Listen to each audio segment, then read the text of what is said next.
Hello, this is Jess Rachel. As you saw, the title of today's video is Liberians and Complacency. And here's what I think. I think complacency is the closest way to describe a Liberian other than lost.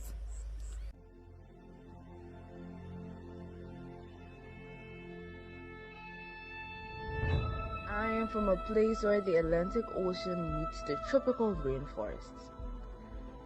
A land where the peak of the Wologisi kisses the sky. This land is filled with dreamers, where everyone is a hustler, hoping to resurrect. Me, I'm Rachel Adeline, a student of History and International Relations, and this is a journey to display my Liberianness. On this journey, you can call me Just Rachel. Come along as we walk through the experiences and opinions of a young Liberian lady. I hope you have fun on this journey as much as I do.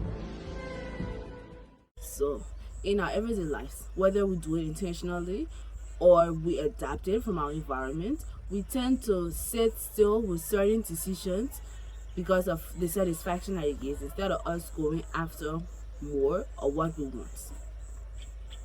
So, on one occasion, my personal experience, right? On one occasion, I was on my way home. I got in a taxi, and then I can't remember what exactly triggered the taxi driver, but guy, this man went off talking about how there's no hope for Liberia and we can't do nothing about this country. We just have to sit still and wait till past this Liberia that, because he's an elderly man, right?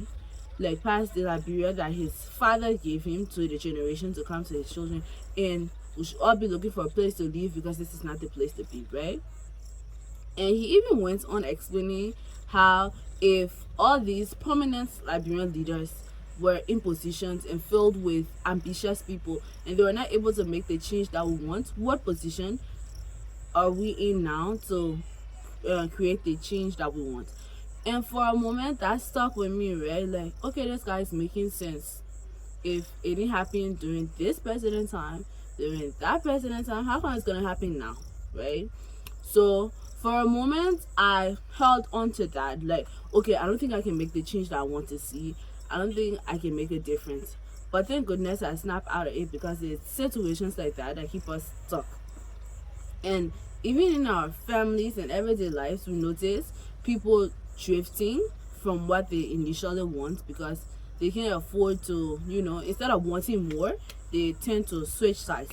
Let's say an artist, a creative, for an example, in Liberia, you come up to your family and say, oh, I would like to be a fashion designer, right? I'm using that for this example.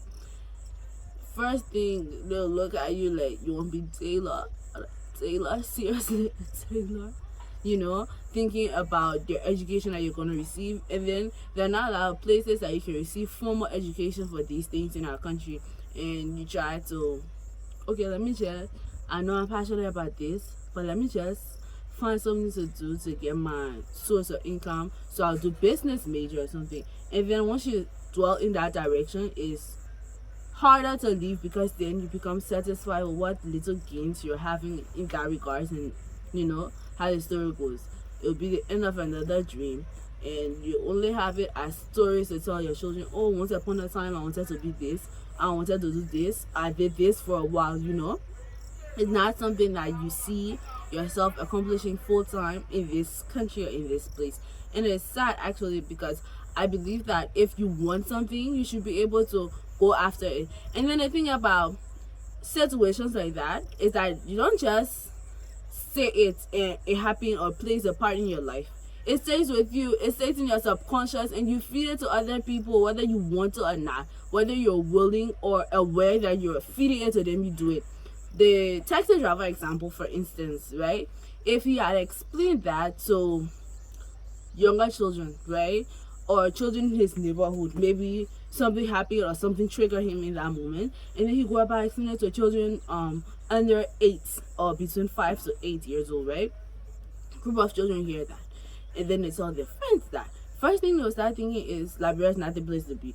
If I want something better for myself, I have to leave this place. Instead of asking themselves questions like, how can I make this what I want or make this place better? And even from our homes to our communities, we see a businesswoman that's planning to build a big shop or department store in the community, but after 2 years, she's still at the exact same spot she started. And what's the matter, if you will ask? Oh, I mean, the profit's not plenty. She has complaint after complaint and complaint and self-pity. And you see clearly that, okay, like, what are you teaching us? It's okay to settle. Okay, so once we see this obstacle here, we should take 2 steps back. And at the end of the day, when you put all of those together, all of those situations together from different aspects of our life, and all of these different examples come together, from the sexual travel incident to the one we see in our homes from our cousins and relatives switching their dreams because it's not sellable in this place or in our environment, to community dwellers we see with a lot of other examples. When you put all of those together, what you see is Liberia, a picture of a group of people in this beautiful land that have become complacent. Not all of us though, but a lot of us have bought into the idea of sitting still. You know, it has reached a point where even people of power and influence that we should be making demands still can tell us, okay, we're doing this, we're stealing, but at least we're doing this with it, you know, like, okay, so we're supposed to be okay with that, we're supposed to glorify that, and they expect the glorification from those things because that's what we are. We're complacent people. We'll accept, we'll settle for mediocrity. So okay, we put them in those positions, and that's what we get. So I think recognizing complacency in our everyday lives is a first step moving forward.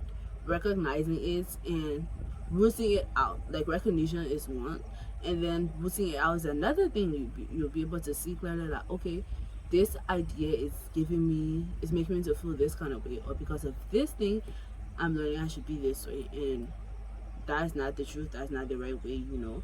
Recognizing and then being able to outroot it is another thing, and then be able to work towards what you want. And in as much as you will want or make demands, you should make sure that you're in a place to receive what you're demanding. So yes, work towards receiving what you're going after.